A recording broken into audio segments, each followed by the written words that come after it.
Are you looking for the best smart TVs? In this video we will look at some of the best smart TVs on the market. Before we get started with our video, we have included links in the description, so make sure you check those out to see which one is in your budget range. Number 1. Samsung S95B OLED. The best smart television we've tested is the Samsung S95B OLED. It's an amazing TV with a great selection of smart features, including support for Bixby, Google Assistant, and Alexa voice assistants. This means you can choose your preferred platform and spend less time searching for content and more time enjoying your new TV. If you don't want to use voice assistants, the Tizen interface is well organized, fast, and easy to use, and it has a huge selection of streaming apps, so you can quickly find your favorite shows. For picture quality, it looks great in both bright and dark rooms. It gets bright enough to overcome glare in a bright room and has fantastic reflection handling, but using it in a bright room causes its black levels to raise. On the other hand, you get perfect black levels when using it in a dark room thanks to its near-infinite contrast ratio, and there's no distracting blooming around bright objects in dark scenes. It's been replaced by the Samsung S95C OLED, but the new model isn't much of an improvement in picture quality, and it's more expensive, so it's better to get the 2022 model while you can. Number 2. Sony A95K OLED. Although the Samsung S95B OLED is the best choice overall for most users, if you have a home theater and want the best experience available, the Sony A95K OLED is a bit better, but it's also a lot more expensive and it's only available in 55 and 65-inch screen sizes. It delivers similar picture quality to the Samsung as it uses the same QLED panel, but the reason it's better for home theater setups is that it more accurately tracks content to the creator's intent. Thanks to its more advanced image processing capabilities, you'll also enjoy an extremely accurate and lifelike image. It also supports more HDR formats, as it supports Dolby Vision, which is more widely supported than the competing HDR10 Plus format on the Samsung.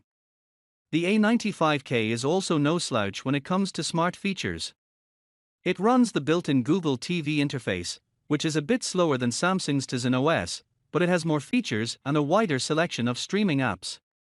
It supports hands-free voice control, so you can find your favorite content without the need for the remote, or use the voice assistant to control your other devices in the house.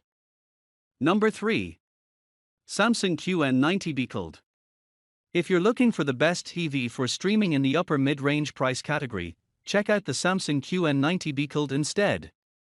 It's different from both the Samsung S95B OLED and the Sony A95K OLED because it doesn't use the same QLED panel, meaning the picture quality is slightly worse. Because of this, there's more blooming around bright objects in darker scenes, including around subtitles. However, it looks much better in well-lit rooms thanks to its incredibly high peak brightness in SDR, making it an excellent choice for a bright viewing environment.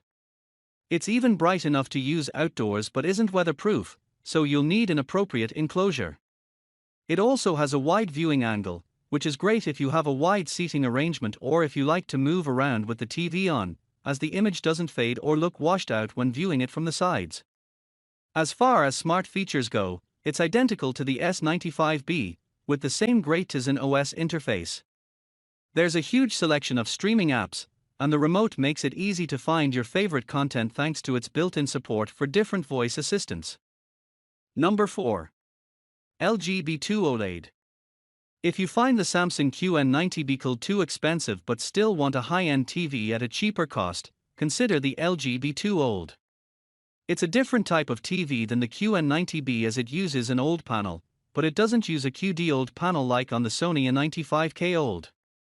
This means it isn't as bright as either the Sony or Samsung, so highlights don't pop as much in HDR and colors aren't as vivid. If you do care about the peak brightness, the LG C2 OLED is another option that gets a bit brighter in HDR, but it also costs more, so it may be out of your budget if you want a mid-range TV. Besides that, the B2 offers the same near-infinite contrast that OLEDs are known for, making it a fantastic choice to use in dark rooms. In terms of its smart features, LG's proprietary WebOS smart platform is excellent as it's easy to use, and navigating through it feels smooth. LG's remotes are unique because they have a point-and-press feature, similar to a Wii remote, that lets you easily choose apps and settings in the menu, saving you the hassle of scrolling through everything with a directional pad. The WebOS Smart platform also allows customization with different profiles, so you can have a different layout than someone else at home. Number 5. Hisense U8H. If you want something cheaper but aren't necessarily on a budget, consider the Hisense U8H. It's a clear step down from the LG B2 OLED in terms of picture quality because it doesn't deliver the same perfect blacks, but it's still an impressive TV that outperforms any other TV in its price range. Unlike the LG, the Hisense runs Google TV as its built-in smart interface, which has many apps available to download through the Google Play Store, so you're sure to find your favorite content. Google TV can take some time to learn, but once you do, it's easy to use, and navigating through the menu feels smooth. It also supports hands-free voice control, which makes it easy to find your favorite content, as you can ask it to search the name of your show or open a specific streaming app without even picking up the remote. In terms of picture quality, it gets incredibly bright and has excellent reflection handling, so it can easily overcome glare in a bright room. Unfortunately, it has a narrow viewing angle, so it isn't good for watching shows with a wide seating arrangement, as the image degrades as you move off-center.